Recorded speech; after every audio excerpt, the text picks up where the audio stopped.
মালয়েশিয়ার জোহর বারুর কাম্পুং উঙ্কু মহসিনে একটি অস্থায়ী হোস্টেলে অভিযান চালিয়ে ৯৮ জন নথিপত্রহীন অভিবাসীকে আটক করেছে ইমিগ্রেশন পুলিশ।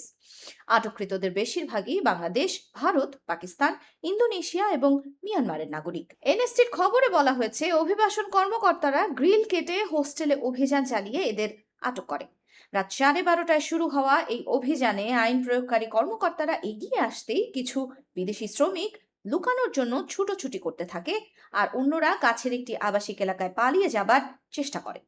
কয়েকজনকে গ্রেফতার এড়ানোর স্পষ্ট চেষ্টায় ছাদের অন্ধকার এবং সংকীর্ণ জায়গায় লুকিয়ে থাকতেও দেখা গেছে।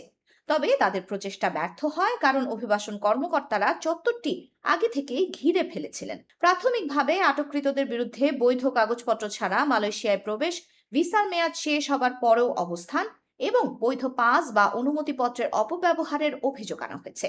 আটককৃতদেরকে সেতিয়া ট্রপিকা অভিবাসন কেন্দ্রে নিয়ে যাওয়া হয়েছে।